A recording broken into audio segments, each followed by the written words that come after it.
Je reconnais les pas. Certains sont légers, certains sont pressés.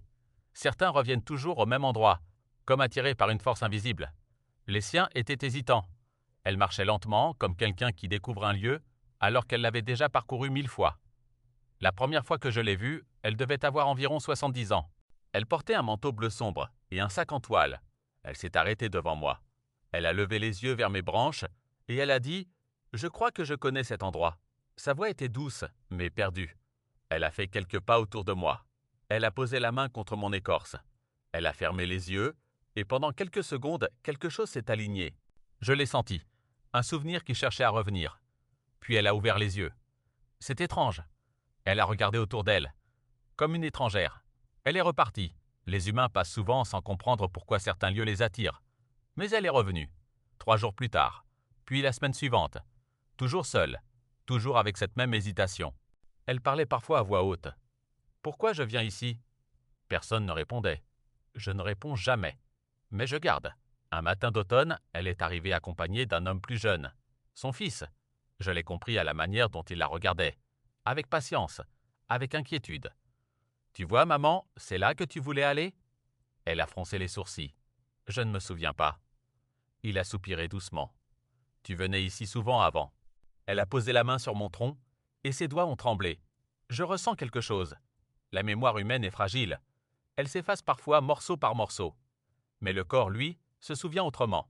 Les semaines ont passé, elle revenait, parfois avec son fils, parfois seule. Un jour, elle s'est assise, longtemps.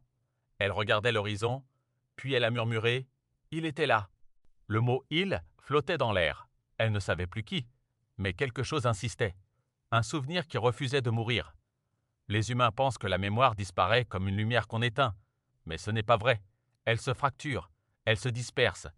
Certains fragments restent intacts, comme des pierres dans la rivière. Un soir d'hiver, elle est arrivée en pleurant. Elle ne savait pas pourquoi. Elle répétait « Je perds tout ».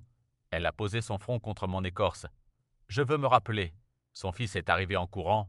Il l'a prise dans ses bras. « Ce n'est pas grave ». Mais elle a secoué la tête. « Si, c'est grave ». Elle ne parlait pas seulement de souvenirs.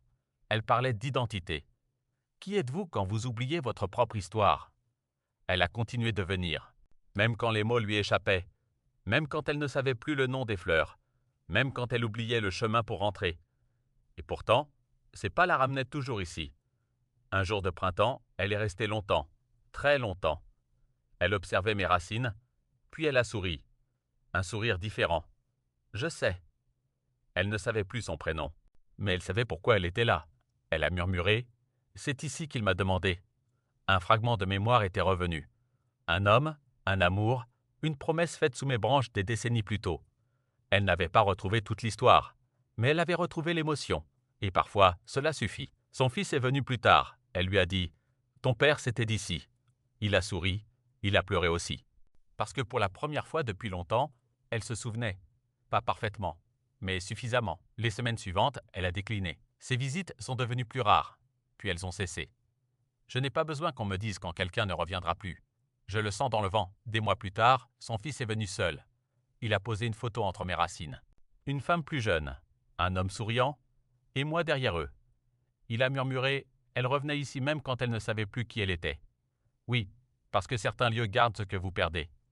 Je suis resté là, témoin des mémoires qui disparaissent, et de celles qui survivent autrement. Les humains pensent que l'oubli efface l'amour. Mais parfois, l'amour devient la seule chose qui reste. Demain, je raconterai peut-être une autre histoire, une autre mémoire, ou peut-être celle de quelqu'un qui se souvient trop.